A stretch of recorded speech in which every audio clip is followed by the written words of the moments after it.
winner of countless fights, lover of many women, beloved American icon. These are just some of the ways Samuel Chamberlain would describe Samuel Chamberlain. I learned about Samuel Chamberlain's memoir, My Confession, Recollections of a Rogue.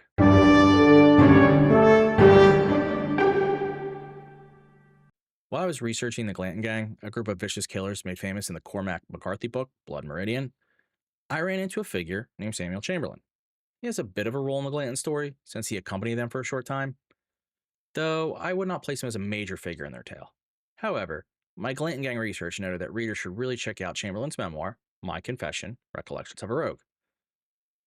I took that advice, and I read that memoir. And man, I'm very glad I did. To say I was interested or entertained by the writing would be an understatement. I was enthralled. It is one of the best, most ridiculous pieces of text I've ever read. I cannot believe someone would intend to publish this as their autobiography. I loved it for the simple reason that no one loved Chamberlain more than Chamberlain. He would fit in well with today's world, where people create an online persona that just doesn't exist. I can't even begin to imagine how great his TikTok or Instagram accounts would be. He would absolutely be an influencer. Maybe he would do some dances. That being said, let me back up and give a little background. Samuel Chamberlain was born on November 27th, 1829, in New England. At the age of 16, he left home and moved to Illinois. From there, Chamberlain joined the army and then served in the Mexican-American War. After the war, he kind of shuffled around for a little bit. It's a pretty typical post-war story. You know the one, where a guy gets out of the army after a war and takes his time to find his way. He ended up finding himself in the border disputes between Texas and Mexico. That's where he encountered the Glanton Gang. And as you'll hear when I eventually release my episode on the Glanton Gang, the Texas border dispute was brutal. And the Glanton Gang might actually stand out for being some of the worst people involved.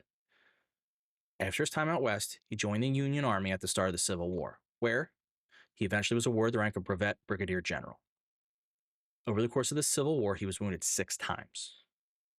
Even as I joke about him in a few seconds, I don't want to downplay that he was a legitimately tough man who did not shy away from conflict. From what I just told you, it sounds like the man lived a pretty interesting life, right? You would think it might even make a good book. However, Chamberlain would be sorely disappointed with me if that's all I wrote about. I left out so many things he felt should be included in the story of his life. Luckily, he did not leave these things out of his own writing. I guess the best way to give you a good feel of his memoir is to say that one of the early events that Chamberlain describes in his life is when, as a teenager, he fights with a local ruffian who insulted him and attacked him. Please be careful to note that the scoundrel had the gall to attack Chamberlain. It's important you know this because Chamberlain is always the good guy. You should never, ever expect Chamberlain to be the bad guy. So let's go back to the story. Chamberlain beats this rascal up in front of the deacon and his daughters, and the deacon smiled proudly at Chamberlain, and the girl shot him admiring glances. They all loved him. Further down, on the same page, Chamberlain is given a lecture by a minister for going home with a girl that the minister's son had a thing for. So, on the one hand, he's beating up hooligans and impressing deacon's daughters, and on the other hand, he's stealing girls from the minister's son. He's that guy. And this is pretty much how the book goes. The very next page after that has him losing a fight. Now hold on, I know you may be shocked he lost. But he only lost because he was outnumbered. He would never lose straight up. And then, while being nursed back to health by a beautiful young woman, she confesses her love for him. So sad. So tragic. So when I was researching and writing about this, I realized there's a simple process to the Samuel Chamberlain memoir. Chamberlain meets a beautiful woman, and the woman falls instantly in love with him. Chamberlain cannot stay with the woman, so he leaves her. Rinse and repeat. You will see this happen over and over and over again. And intermingled with these great loves are the fights he gets into, which impress not only the women, but also the men who weren't directly involved with the fights. Samuel Chamberlain. Women want him, and men want to be him. At one point, the 19-year-old daughter of a senator falls in love with the 16-year-old Chamberlain. But he doesn't like her. She can't handle the fact that he won't go home with her. He is rejecting her. This is tragic love. And if you're thinking, well, maybe single teen girls just have these crazy feelings, don't worry. There were also married women who were in love with him. He tells multiple stories of married women saying they love him. He describes a tale of saving one woman from drowning. She fell so in love with him. But sadly, this led to her husband and others hunting him down. Another romance just not meant to be. Now, I have to say, I wasn't there. I don't know for sure that these things did or didn't happen, but I'm going to say that sure, a young, dashing 16-year-old who was probably on the rougher side likely did attract the attention of young women, but I highly, highly, highly doubt it played out the way he described. I don't know about you, but I've met several prolific storytellers in my life, and this sounds exactly like how they tell stories.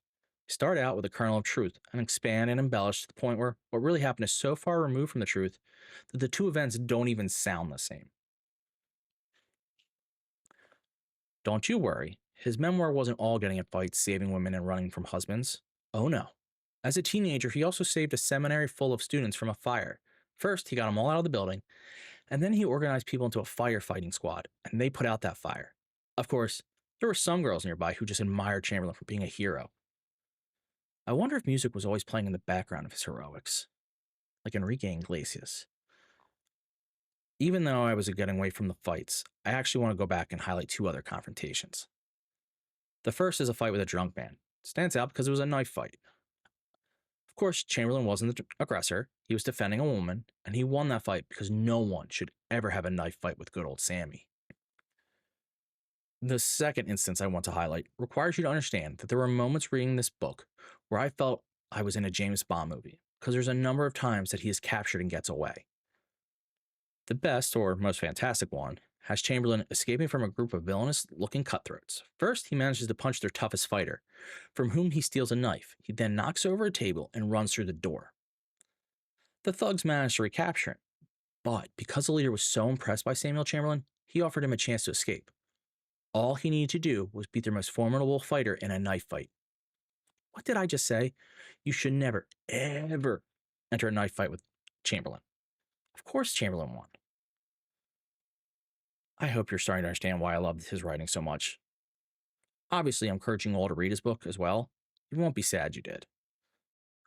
Or maybe you will be. I don't know you that well. There are moments throughout his memoirs in which Chamberlain pulls back, where he's not as over the top, not as ridiculous, not as sensational, and those moments actually hit harder when you read them.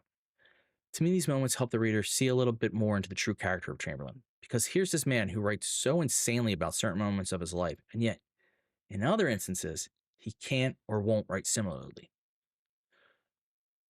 One of the cases where Chamberlain is more serious and somber is a sad story involving his uncle. Chamberlain tells of his uncle lying to an enslaved man who had escaped from the South. His uncle promised to bring him to the freedom farther north, only to take him back to his former master. This upsets Chamberlain greatly. You could just tell in his writing. I will say these memoirs were written after the Civil War.